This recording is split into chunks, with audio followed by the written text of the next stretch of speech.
Former Justice Department Special Counsel Jack Smith is sitting for a closed-door deposition with House Republicans this hour.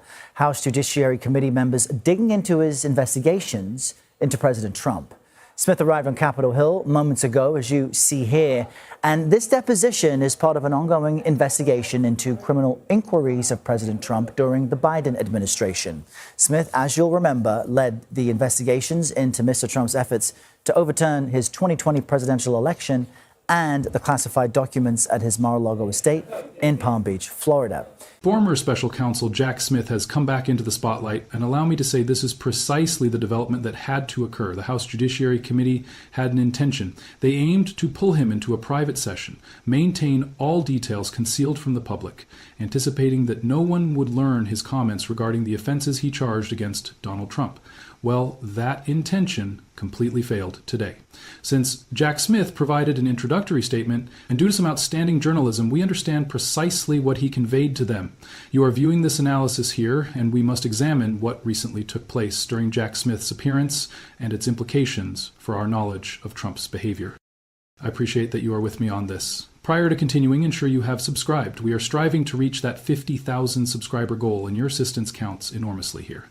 So, this is what Jack Smith presented in his initial comments, and I need you to grasp how harmful this proves to Donald Trump's version of events. Smith expressed plainly, "Our investigation developed proof beyond a reasonable doubt that President Trump engaged in a criminal scheme to overturn the results of the 2020 presidential election and to prevent the lawful transfer of power. Our investigation also developed powerful evidence that showed President Trump willfully retained highly classified documents after he left office in January 2021, storing them at his social club, Mar-a-Lago, including in a bathroom, a ballroom, and where events and gatherings took place." Now, I wish to mention something truly significant here. Jamie Raskin, who serves as the leading Democrat on the House Judiciary Committee, and I have actually enjoyed meeting him and presenting him at a recent fundraiser, he offered some sharp criticism about his Republican counterpart's choice to conduct Jack Smith's appearance in private. Why would they avoid making this open? Why would they prevent the public from listening to Smith's explanation, particularly since we experienced the January 6th panel sessions that aired for all to watch? Raskin pinpointed precisely the motive behind this. Let's consider his remarks on the entire matter. Now, allow me to explain this to you, since it remains vitally crucial. We lack footage of this appearance currently, and the reason?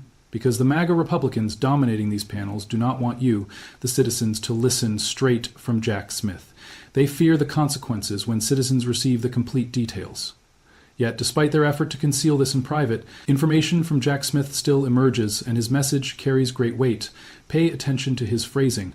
Our probe gathered evidence exceeding reasonable doubt. That level matters because it surpasses the requirement merely to file criminal accusations, to obtain an indictment, establish probable cause, demonstrate grounds to think a conviction could endure appeals. But evidence beyond reasonable doubt represents the courtroom benchmark. It is required to persuade jurors. Thus, Smith informs us his evidence exceeded the amount needed to initiate these prosecutions originally. Consider the significance. Smith proceeded in his remarks describing how leveraging that unrest on January 6th, former President Trump, along with his allies, attempted contacting congressional members to advance their unlawful plot, pressing them to additionally postpone ratification of the 2020 vote. This links to discoveries about those communications. Jack Smith's group avoided intercepts. They secured call logs revealing precisely the contacts and timings, forming a timeline of collaboration between the executive residence and congressional figures in those pivotal moments. And this is how Smith emphasizes the issue. I did not select those congressional members contacted. Former President Trump chose them. He clarifies this, avoided any prosecutorial excess or exploratory search. He pursued the trail from Trump's personal conduct. Now, this marks not the initial occasion hearing Jack Smith address these matters openly. I wish to recall the initial indictment announcement. Actually, footage of that statement remains available on the Justice Department site currently, though once they view this analysis, it may disappear soon. But recall that instance when Jack Smith addressed citizens and detailed the reasons for these accusations. Here's the video. Today, an indictment was unsealed, charging Donald J. Trump with felony violations of our national security laws, as well as participating in a conspiracy to obstruct justice. This indictment was voted by a grand jury of citizens in the Southern District of Florida, and I invite everyone to read it in full to understand the scope and the gravity of the crimes charged. And this represents not the sole recent instance hearing from Jack Smith. Several months back, anticipating a congressional subpoena, realizing they intended to compel his appearance, he began sharing his perspective independently. He discussed with Andrew Weissman in a discussion, I think it occurred abroad, and covered in depth his probe and his tenure at the Justice Department. This reflected an individual unafraid of examination. This showed a person prepared to justify his efforts. Allow me to share Smith's comments from that discussion. The idea that politics would play a role in big cases like this, it's absolutely ludicrous, and it's totally contrary to my experience as a prosecutor.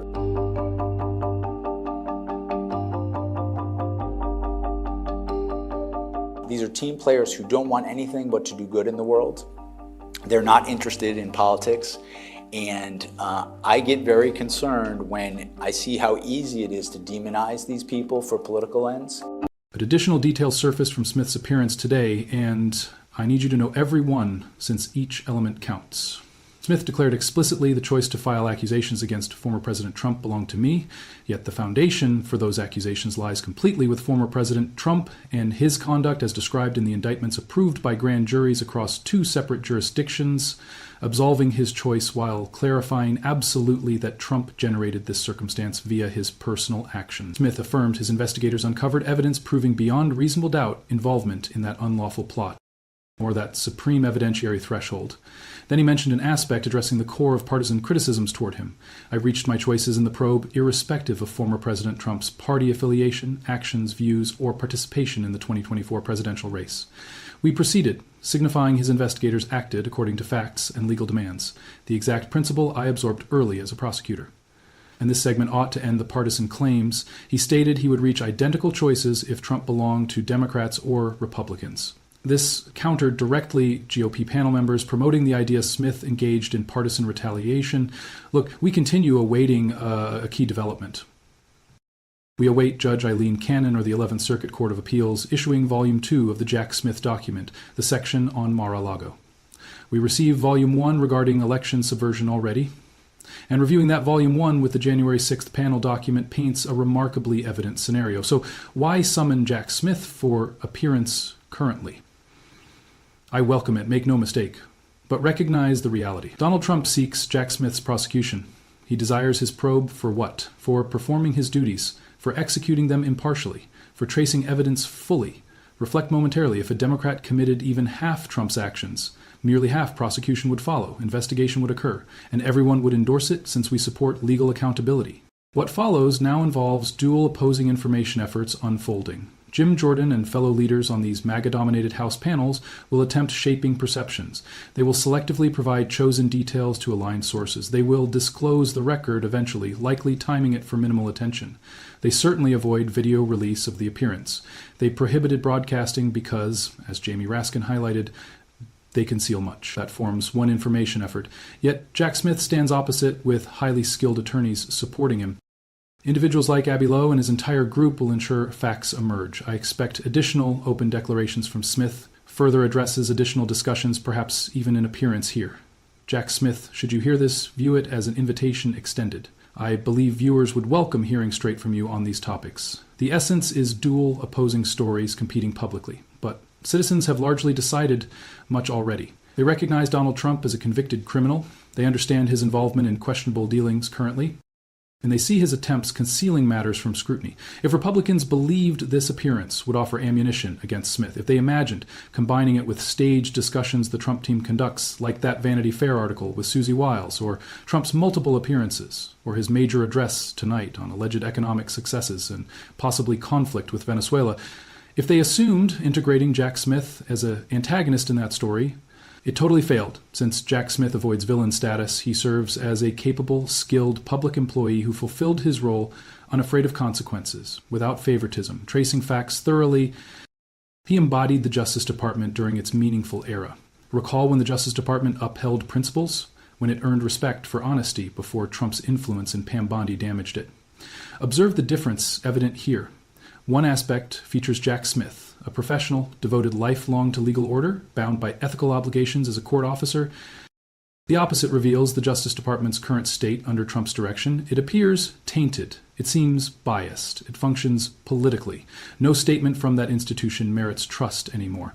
We will continue tracking every update here, ensure pressing that subscribe option, and assist reaching that 50,000 subscriber goal. I believe achievement possible prior to Christmas, yet only through your help. Let's persist. Ensuring authority faces responsibility. United,